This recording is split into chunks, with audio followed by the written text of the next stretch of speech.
This is Saturday Stratagem. What is that, you ask? I don't know. I just came up with it about 5 minutes ago. Not quite. I thought with the influences of Truth Social and X and all of the batshit theories, which is a continuation of QAnon and the greater MAGA conspiracy circle. This is not a conspiracy theory podcast, but that doesn't mean that it's not a conspiracy theory podcast. For today, what the idea that's banging around in my head is that there's going to be a bunch of really shady shit going on between now and the election. Big surprise post Louisiana v. Calais, right? That the Republicans are going to take every advantage they can to smash down progressive participation and otherwise interfere, because Trump now, after Calais, there's still a chance for the Republican Party to retain power in the House. Believe it or not, it's sad. I believe we'll still be able to win a narrow margin, but they're not going to stop swinging. And that's a major difference than, 2 weeks ago. You would have said there was, just looking at the prediction markets, it shifted quite dramatically. So Saturday Stratagem, whose war power? The war power resolution, as you probably have heard repeatedly since Trump 2.0 began, was a vote, a measure from 73, 72-3, somewhere in that range. It was, there were a lot of things going on at that particular time, right? There was the Vietnam War winding down, long wind up, brutal in the middle, and fairly long wind down by the time it was over. But and there's been the tension, as you've observed yourself or learned, that over the years, the executive branch there's been a lot of creep on what was originally in the Constitution, in the original document, was Congress's power to declare war, their exclusive power. And it goes back, I'm not going to bore you with, Article 1 was one for a reason, that the founders put more trust in the people's representative than they did in one lone crazy ass motherfucker. They didn't know that they were going to, excuse the wind there. I'm trying to I hid the camera in the corner, hoping to eliminate some of the buffeting. But excuse me, it's a Saturday, so cut me some slack. So Congress obviously wants to claw back that power, but administrations, Republican and Democratic administrations, have basically told Congress to pound sand. And no, I'm the president. I'm the Trump obviously has taken it to a new level. And there have been a couple war power resolution votes in the Iranian conflict, the war. We'll call it the Israeli-American Iranian war. And there have been a couple votes, and they've been close. So the one thing, if I were thinking about it as a Republican strategist, from somebody in Donald J. Trump's orbit who has half a brain, Susie Wiles certainly does. Whether she's able to display that because she's a woman in an administration that does not particularly favor the double X chromosome variety, which is just fucking miserable. Somebody pointed out something I was listening to this morning about the stark reality of the attendees that went with Trump to China. and that it was all swinging dicks. Some of them swinging more than others. The micros ain't swinging, but that what a horrible look it was, just from a respect your mother perspective, whatever, however you want to look at it, that every single representative that went with Trump, other than some assistants and members of the media, were all men, which is just a terrible. It's bad strategically. It's a bad look. It proves once again that he's a horrible fucking human being, just on every level. But I digress. So I was thinking though, if he woke up after Calais and was smart enough to recognize the fact that he still has a fighter's chance to at least minimize the loss in the midterms, or perhaps with enough military at voting stations staring down black and brown people, all the shady shit that they're going to do, then what he really needs to do is beat a hasty retreat from this Iranian disaster. Because, as you know, people's attention span is not expanding, it's contracting. And that will happen until the entire earth blows up with social media and AI. Everything will accelerate. It's only going one way.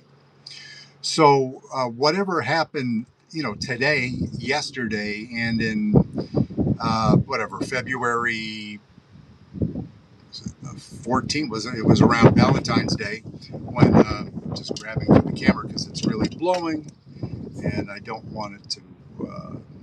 Yeah. If around Valentine's Day I was just reaching for the date of the Munich Security Conference, when Marco Rubio gave a much softer spin on things than J.D. Vance did the year before. But think about your life and the big events and the newsworthy items, and what about December and January news items? Not, you had a child that had a birthday, you had a sister that got married, of course. But I mean, just world events. Give yourself a little quiz and name 5 consequential world or national security events that happened in January or February of 2026. And I think you'll probably agree with me that our attention span is going to shit, myself included. But I mean, it makes the campaign game. I was joking around, only half joking, in the posting about what we need to do coming up in the campaign. What is, working off of that beautiful podcast episode that I posted. It's a New Yorker Radio Hour podcast, not this week hosted by David Remnick, but instead hosted by Jill Lepore, who is a writer for the magazine, and is magnificent. But she's also a professor of history at and maybe something in the law at a school you've probably heard of called Harvard, which is just down the street. Yeah, and also one of her invited guests was Jelani Cobb, and talking about the importance of getting very in person. It was a quote from Jefferson about how I'm going to paraphrase, the real importance of the politics of your very local group, your community, your village, your not even out to the county level, but that politics, once again, then as now, is local. Of course, with algorithms and the reach of social media, that means it doesn't mean that the local part of politics doesn't matter. It means that we have to play on two different fields at the same time. I use the example, my example, the only thing I brought to that posting was an observation, the success of Peter Magyar, and people will perhaps tire of mine and others that focus on Hungary as analogous some way to the U.S. campaign in a country that is much smaller, different demographics, and all of the reasons that I would say, you are correct, madam, you are correct, sir. But because of the fact that that was the training and breeding ground for Viktor Orban's particular brand of authoritarian government that was used by Project 2025 and Trump to win a narrow victory, Donald, not a landslide. It's useful because we learn other lessons along with the fact that it ain't a perfect analogy, but there are no perfect analogies in the world, ever. That's my position. I'm sticking to it. So, war powers, he said, like that's what he was going to actually talk about before he got caught on a tangent. Yes. How does that come into the conversation today's Saturday Stratagem? Well, it's funny you should ask. I'm going to give this to you. I'm going to make a proposition, and we're not going to come to any conclusions today because this is on a higher level than QAnon, but only just. Imagine, if you will, if you believe that the most important thing Trump can do for his popularity going into the midterm, I know he's not on the ballot, but he's got to carry a lot of people on his back. And as he proved in Indiana and elsewhere, he still has a lot of sway in the electorate, particularly the MAGA red pill crew, that they still are buying into his bullshit. So that's another issue. But for this particular midterm, we have to focus on what we can do to get some wins. What I would advise he do is something a little bit dramatic. Bear with me. So 2 war power resolutions, House only, needs to go to if it passes the House, then it goes to the Senate. You know how that works in that bicameral system. How about this? Could he pull this off? Could he nominate secretly 5 or 6 or 7 of the most bat fucking shit MAGA lunatics, right? People that are all Trump all day, every day in the House. Call it 8, right? Because you had Massey and 2 others go across the aisle and vote with Democrats, and that was the margin of victory, so to speak. But what if he plays a game? Right? He convinces 8 House members and a handful of senators to, right at the last minute, to vote with Democrats. Give them a win in the war power resolution. Clears the Senate. And Trump says this because he's been doing this also with the Supreme Court. Right? We talked about this months ago, that there were certain cases that he knew were going to be losers, and his part of the drama was to be the indignant fuck that he can be when they voted against him with the tariffs, right? What did that accomplish? He was going to lose it anyways. He does a big dramatic act, says, I hate them. I hate the Supreme Court justices. They're assholes. Even the ones I appointed they should be killed. You know, the rhetoric, right? What that convinces the more progressive parts of the party is that Or it gives ammunition to the court to say, hey, we're not all Trump all the time. We gave you the win in the tariffs case. And they're going to do it again with birthright citizenship. So when we jump up and down and say you are bought and paid for, which they are, the Supreme Court, they can point at birthright citizenship in the tariffs case and say, no, this is all fair and balanced. We're about being an American, right?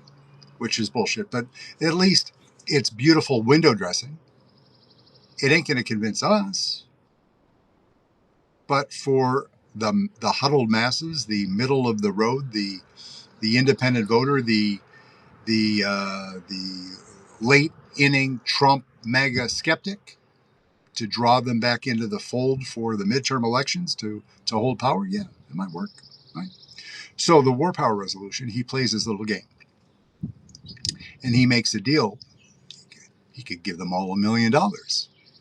He's got $1 billion or 1.7 billion coming out of your pocket from the U.S. Treasury when he settles the case. Trump sues Trump and makes the settlement. It's going to happen, right? Because who's going to stop it? It ain't right.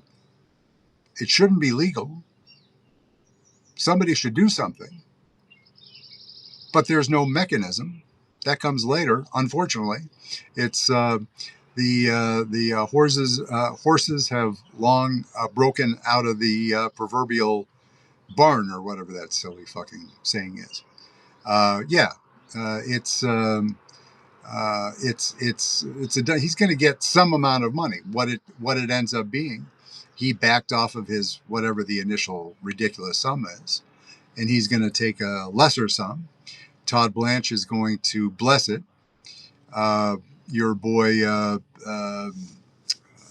soybean farmer, is going to write a check, and Trump is going to cash it. Right? It's unfortunate, but he's flush with cash. So why couldn't he say, you know, you each have a super PAC account. You know, you have got because all reps and senators have their own super PACs that people can donate to because of Citizens United. You know, we'll do plenty more on Citizens United over the next, well, before the midterm and into the general in 28. You might be surprised to find, Mr. Fucking Oklahoma representative, that your super PAC just received a donation in the amount of $15 million. How did that happen? Right. So while I investigate how that money got into your account, what I'd like you to do for me is I want you to vote against me. Excuse me, Mr. Trump? No. Just do it. Shut the fuck up. If you do anything, I'm going to send my goons with the horn hats to your children's house with pizza and hurt somebody. Just do what I tell you, okay? Yeah, yes, sir, Mr. Trump. You're the God. You're Jesus. You're the chosen one. So could he? Now this is ludicrous, right? But we're in ludicrous times. I wish I could bust out a ludicrous song. That would be fun because it's Saturday, but I don't know any ludicrous songs. Would it work? It could work. Could he get 7 people that could shut their fucking, that could be quiet about a conspiracy? You know? And in the end, who's going to investigate them? They just got an extra $15 million in their account, and they walked out of the office with a pardon. Right? So who's saying no?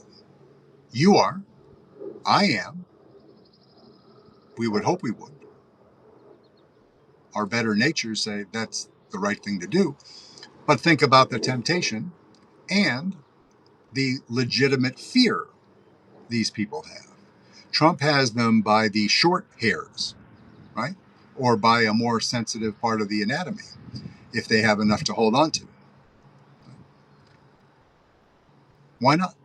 So the War Powers resolution passes, and he says to the American people, more particularly to the independent voters in his base, you know,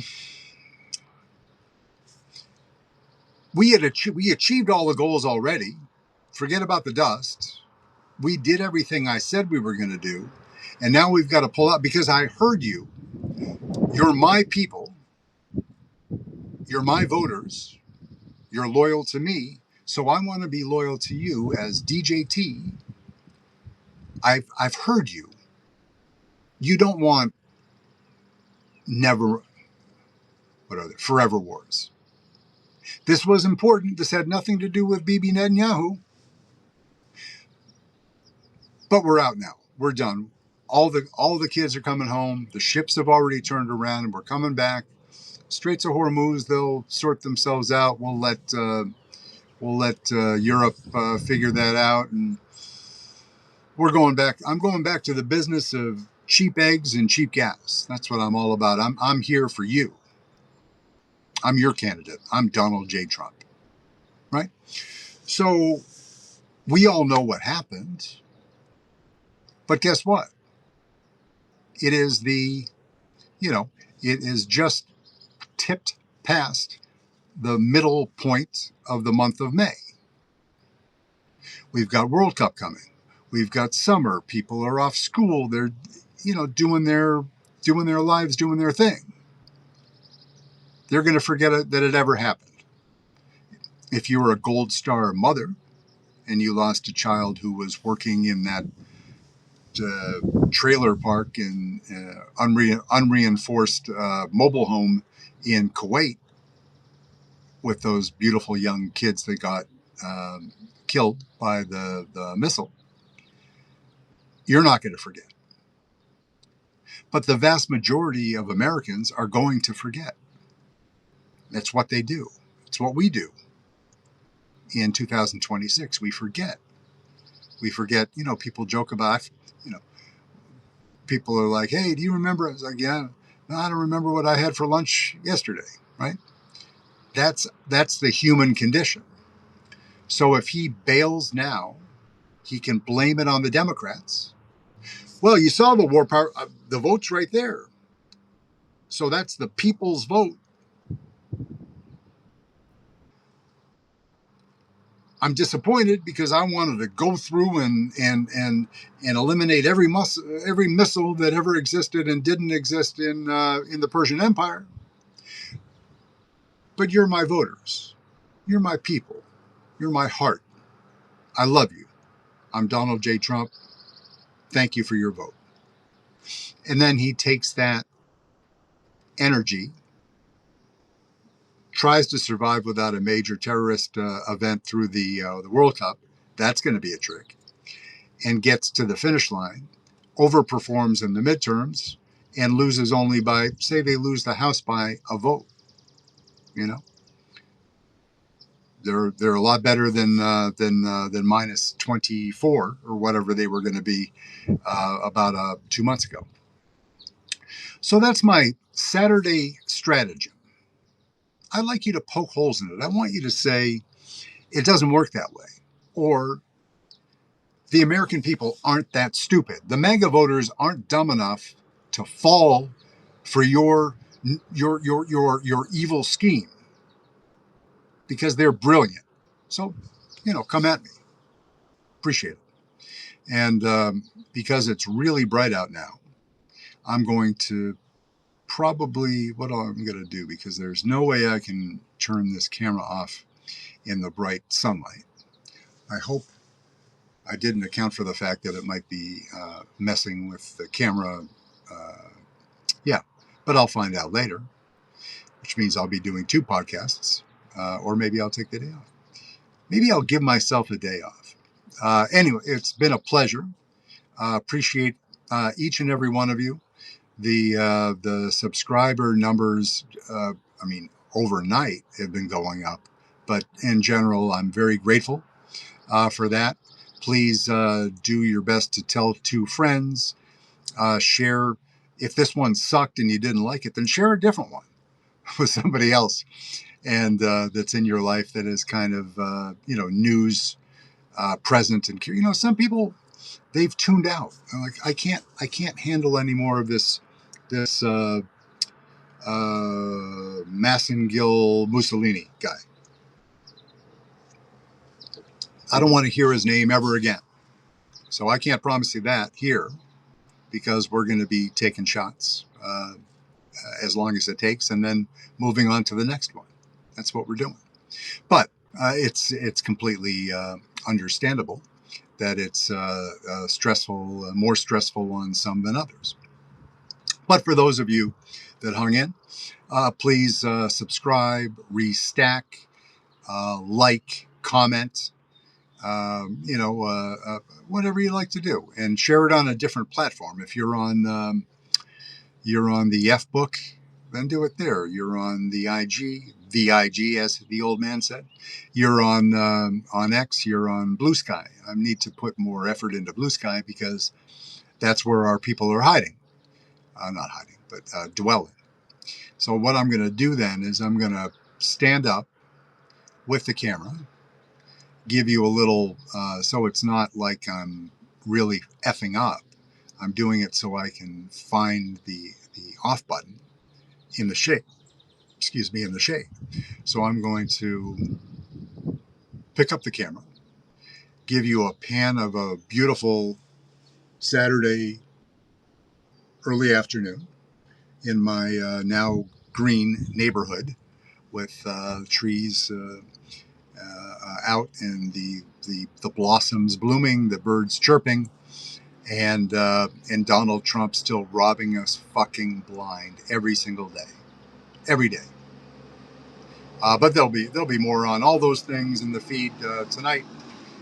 Truck, great, and but I just love doing these outside, because selfishly, after a long winter, which obviously I was out in the snow doing it all winter, but it's um, with all of the negativity, to be out here hearing the chirping, even if there are cars going by, not all EVs, to be able to see green and sun and feel the breeze and the sun, it's beautiful. So thank you again. I'm going to try to, without breaking anything, I'm going to hold the camera, stand up, give you a little view of some nature without falling on my ass.